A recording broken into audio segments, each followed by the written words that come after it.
دوسرا سوال ہے کہ سورہ زخرف میں ہے، یعنی ترجمہ اس کا یہ ہے کہ اور وہ یعنی قرآن آخری گھڑی کا علم بخشتا ہے، بس تم ساتھ کے متعلق شبہ نہ کرو۔ حضرت خلیفۃ مسیح ثانی نے اس کی تفسیر میں آیت پوری پڑھا کریں، اصل آیت نکالیں گے۔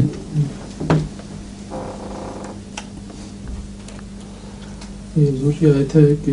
وَإِنَّهُ لَعِلْمٌ لِلسَّاعَةِ فَلَا تَمْتَرُنَّ بِهَا۔ یہ تو وہی ہے جس سے پہلے حدیث کا ذکر گزرا ہے۔ جی ہاں جی ہاں، یہ تو اس آیت کی ترجمہ اس کے دائرے میں رہتے ہوئے یہ بھی ہو سکتا ہے اور بھی ہو سکتا ہے، کیونکہ جہاں ضمیریں جا رہی ہوں وہاں مترجم کا حق ہے کہ اپنی عقل و فہم کے مطابق اور ایک ضمیر کا اشارہ تجویز کرے، اور بعض دفعہ ایک ہی اشارہ نہیں ہوتا، دو اشارے بھی ہوتے ہیں، دونوں بر وقت جائز ہیں، دو سے زیادہ اشارے بھی ہو سکتے ہیں۔ مثلاً سورہ کہف کے آغاز ہی میں جو اشارہ ہے لم یجعل لہ عوجا انزل علی عبدہ الحمدللہ الذی انزل علی عبدہ الکتاب ولم یجعل لہ عوجا، اس میں اول اشارہ حضرت صلی اللہ علیہ وسلم عبد کی طرف لے جاتا ہوں،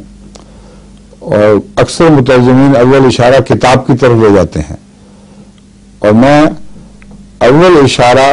لے جانے کی وجہ اور ہے، میں ابھی بتانے کی ضرورت نہیں، مگر دونوں کو بیوقت جائز بھی سمجھتا ہوں۔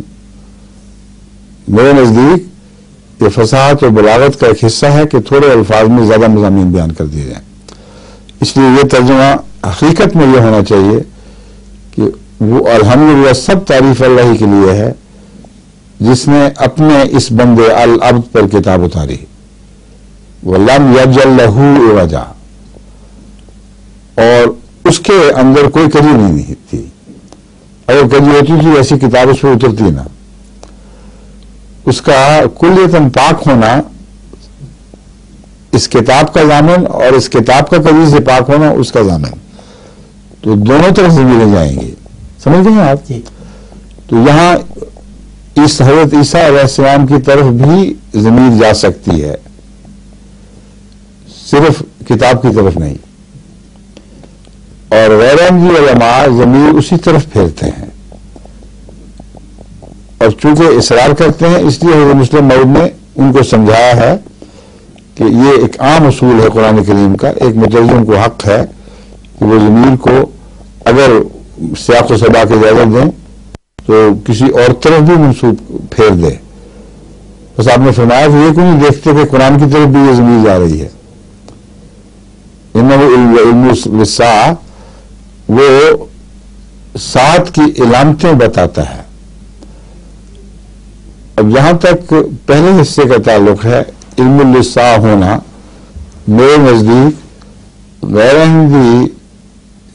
علماء کے موقف کو کوئی بھی فائدہ نہیں دیتا، اس لیے کہ وہ حضرت عیسیٰ علیہ السلام کو کہتے ہیں کہ وہ قیامت سے پہلے اتریں گے، ان کا اترنا نشانی ہوگا قرب قیامت کی، سمجھے ہیں؟ میں کہتا ہوں نزول مسیح قرب قیامت کی نشانی ہوگا، اور قرب قیامت سے مراد وہ یہ کہتے ہیں کہ وہ قیامت جس میں سب مٹ جائیں گے اور دنیا تباہ ہو جائے گی۔ میں کہتا ہوں ہرگز وہ مراد نہیں، الساعہ سے مراد انقلاب کی گھڑی ہے، ایک ایسا عظیم شان انقلاب جس میں دنیا میں ایک نیا دور شروع ہو جائے گا، اور اس کی دلیل یہ ہے کہ حضرت صلی اللہ علیہ وسلم کے متعلق بھی الساعہ کا لفظ آیا ہے، اقتربت الساعۃ وانشق القمر، کہ آپ کے شق قمر کا معجزہ دکھا رہا ہے کہ قیامت آ گئی، وہ قیامت مراد ہے جو وہاں مراد ہے، نبیوں کے ساتھ وہ قیامتیں وابستہ ہوتی ہیں۔ تو میرے نزدیک تو اس میں نہ صرف یہ کہ حرج نہیں بلکہ بہت ہی مضبوط دلیل جماعت احمدیہ کے موقف کے حق میں ہاتھ آتی ہے کہ سا کا مضمون بھی سمجھ آ جاتا ہے، وَإِنَّهُ عِلْمُ السَّاعَةِ سے مراد یہ ہے وہ مسیح جس کی محمد صلی اللہ علیہ وسلم نے پیشگوئی فرمائی ہے، وہ مثلاً ان کے سامنے پڑا گیا۔ اس سے پہلے مثلاً کے لفظ مل جائیں گے آپ کو، دکھائیں، صاف پتہ چل گیا کہ اصلی مسیح کی بات نہیں ہو رہی، بلکہ اس مسیح کی بات ہو رہی ہے جو مثلاً پڑھا جاتا تھا، ایک مثال کے طور پر، جس پہ عرب بڑا بھڑکتے تھے کہ وہ ہمارے معبودوں سے بہتر ہے. تو رسول اللہ علیہ وسلم کو اللہ تعالیٰ فرما رہا ہے کہ یہ جو تمثیلی مسیح ہے، مثلاً سے مراد تمثیلی مسیح، یہ آئے گا تو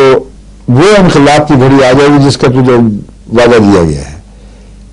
ایک انقلاب محمد صلی اللہ علیہ وسلم کے ساتھ وابستہ تھا، ایک انقلاب آپ کی امت کے آخر پر مسیح کے ساتھ وابستہ ہے، جس کو اتنا تو تسلیم کرتے ہیں. انقلاب کے معنی میں اختلاف ہو گیا، مگر یہ تسلیم کرتے ہیں کہ ساتھ وابستہ ہے. اور یہی مضمون ہے جس کو حضرت محمد صلی اللہ علیہ وسلم نے آنے والے مسیح کے متعلق بھی یہ بیان فرمایا ہے. اپنے متعلق فرمایا انا والساعۃ کہاتین، اور میں اس طرح ہوں، میں اور ساتھ اس طرح سے جو اکٹھے ہوں. اور آنے والے مسیح کے متعلق بھی بیان ہی یہ لفظ استعمال فرمایا کہ اس کے ساتھ بھی ساتھ جو اکٹھی ہوگی. تو ساتھ کا مضمون بھی سمجھ آ گئی. یہ مراد نہیں ہے کہ میرے آتے وہ قیامت آ جائے گی کہ دنیا برباد ہو جائے. 1400 سال تو گزر گئے ہیں، مگر انقلاب جو روحانی برپا ہوئے ہے آپ کے دیکھتے دیکھتے، وہ آپ کی زندگی میں ہی آغاز ہو گیا، اور پہلے 200-300 سال کے اندر وہ مکمل ہو گیا تھا پہلا دور. پھر اندھیری راتیں شروع ہوئی ہیں، پھر لمبا وقفہ پڑا، پھر دوبارہ اسی ساتھ میں اسی طرح آنا ہے، وہ مسیح کے ساتھ چمٹی ہوگی یوں. اور اس کا مطلب ہے کہ وہ بھی 200-300 سال میں مکمل ہوگی. جس طرح اسلام کے غلبے کا پہلا دور 200-300 سال میں مکمل ہوا تھا. تو یہ مضمون مجھے تو اس سے سمجھ آ رہا ہے. اگر کتاب کی طرف بھی کر دیں تو ایک اور مضمون ابھر آئے گا جو بالکل درست ہوگا، اس پر کوئی اعتراض کا کسی کو حق نہیں. تو حضرت مسلم موعود نے اگر کتاب کی طرف ضمیر پھیر دی تو جائز کام کیا، درست کیا. لیکن وہ صرف یہ اشارہ تھا دراصل لوگوں کے لیے کہ ایک ہی ترجمے کو نہ پکڑ کے بیٹھ جایا کرو، اور بھی ترجمے ممکن ہے.